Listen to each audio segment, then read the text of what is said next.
গল্পটি ঘটে অনেক বছর আগে, যখন বাংলা অঞ্চলের ছোট্ট এক গ্রামে বাস করত বুড়ো লোক কেশব।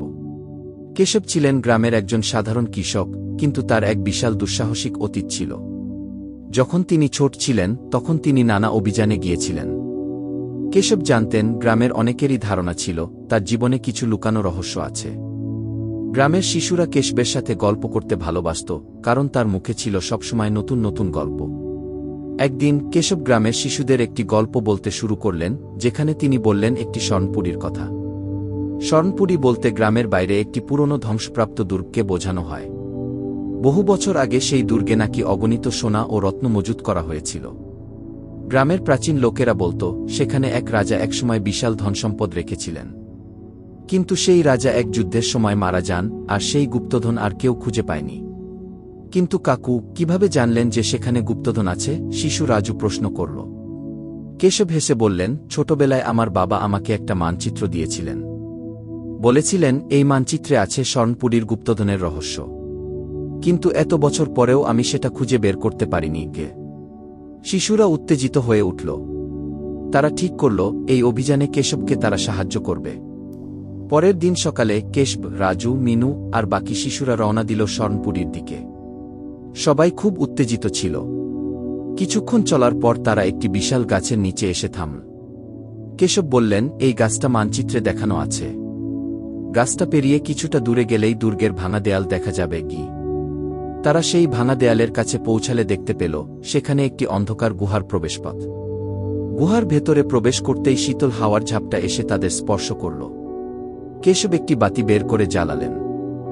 গুহার ভেতরে হালকা আলোচ বলতেই দেখা গেল, গুহার দেয়ালে নানান পুরনো ছবি আঁকা আছে। কেশব বলে উঠলেন, এই চিহ্নগুলো দেখে মনে হচ্ছে এখানে অনেক আগে থেকে মানুষ থাকত। আর ওখানে দেখো, ওটা তো রাজা আর তার সৈন্যদের ছবি। গুহার ভেতরে প্রবেশ করতে করতে তারা একটা বট কক্ষে পৌঁছাল। কক্ষের মাঝখানে একটি বিশাল পাথরের বক্স। আমার মনে হচ্ছে এই পাথরের বাক্সটার ভেতরেই কিছু আছে, কেশব বললেন। কিন্তু বক্সটা খুবই ভারী ছিল, তাদের পক্ষে সেটা তোলা সম্ভব হচ্ছিল না। কেশব একটু দূর থেকে দেখে বললেন, আমার মনে হয় আমাদের আরও কিছু খোঁজ নিতে হবে। এই বাক্সের গায়ে তো কিছু লেখা আছে। কেশব একটু কাছ থেকে দেখে বললেন, এখানে লেখা আছে, যারা সত্যিকারের সাহসী তারাই খুলতে পারবে এই বাক্স। তখনই রাজু বলল, কাকু এখানে আরেকটি ছোট দরজা আছে। তারা সবাই মিলে সেই দরজা দিয়ে আরও ভেতরে প্রবেশ করল। কিছুক্ষণ পর দেখতে পেল একটা ছোট জলধারা। জলের পাশে আরেকটি বড় পাথরের ফলক, তাতে আবার কিছু লেখাও ছিল।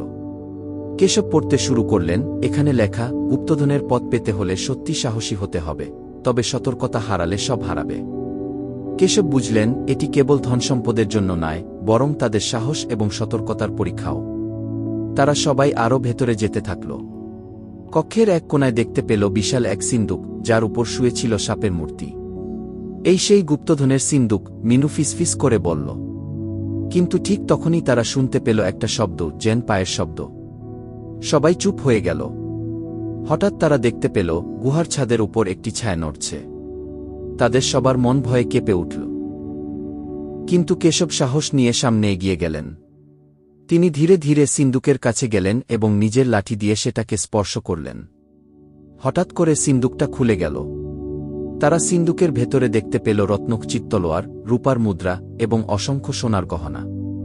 শিশুরা আনন্দে চিৎকার করে উঠল। কেশব তাদের বললেন, এটি তোমাদের পুরস্কার, সাহসের জন্য। গ্রামে ফিরে গিয়ে সবাই গল্প করতে থাকল। এ গল্প ছড়িয়ে পড়ল চারদিকে। অনেকেই ভাবল এটা হয়তো গল্পই, কিন্তু যারা সেই অভিযানে গিয়েছিল তারা জানত, সত্যিকারের সাহস আর সতর্কতা দিয়ে সত্যিই স্বর্ণপুরীর গুপ্তধন পাওয়া সম্ভব।